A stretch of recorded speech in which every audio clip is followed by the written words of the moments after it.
Well, it turns out that we do have this fish. It's aqua vintage genetically modified salmon. These salmon and other organisms like it have the potential to work miracles on our growing problem of food shortages. Last week we learned all about these problems and the different ways to increase our food security, but today we hope to educate you on how using GMOs is one of the best ways to fix these problems. So what are GMOs? These are basically organisms whose genomes has been altered in an unnatural way. So most commonly, the genes from different organisms are inserted into these, which is called transgenics. So this is a lot different from crossbreeding or selective breeding, because that will take generations and generations to produce the desired phenotype. Well, GMOs can do it in only 1 or 2 generations. So there's a lot of practical applications. So one of the methods to make GMOs is a bialistic method. So first we have to identify the trait of interest. If we see a plant that happens to be resistant to a certain virus, that might be a good gene to put into another plant. Then to isolate the trait, we use comparative analysis, which is shown here. Basically just compare the genomes and see what is different between the genome with the trait and the one that doesn't have the trait. And then use knockout experiments just to confirm the function. Then once we have the trait, in the case of plants, we can coat a metal particle and use a .22 caliber gene gun to shoot the particle directly into the seed. Then with any luck, the gene will migrate into the nucleus and become integrated into the host genome. This takes a lot of care, has to be perfect temperature and moisture, because efficiency really is the most important thing here. So another way that we can make GMOs is through agrobacterium technology. This is a soil microbe that infects plants, and it has a piece of its DNA called a TI plasmid, which will become integrated into the plant genome.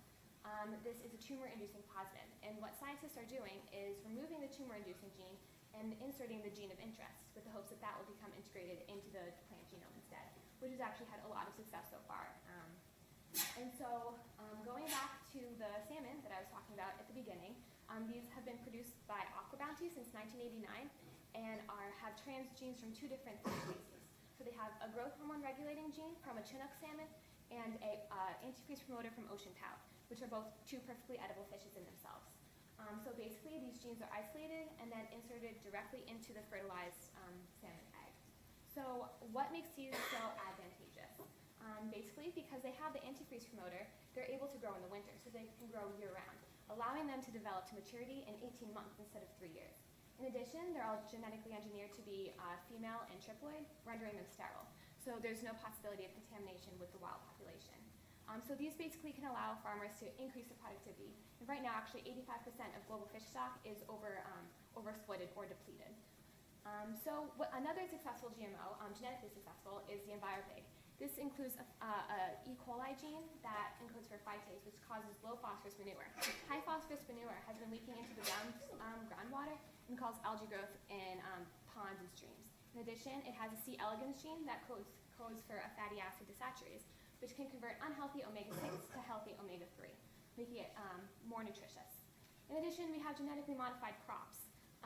These can be herbicide, insecticide, virus-resistant, and are grown on 11% of arable land in the world.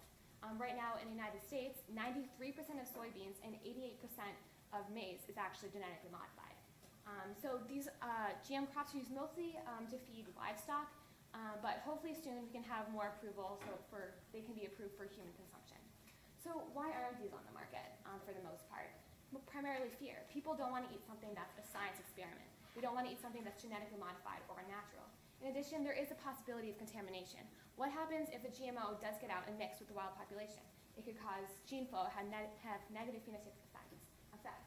Also, opportunities of resistance. What if a weed gets the herbicide-resistant gene? That could cause huge problems.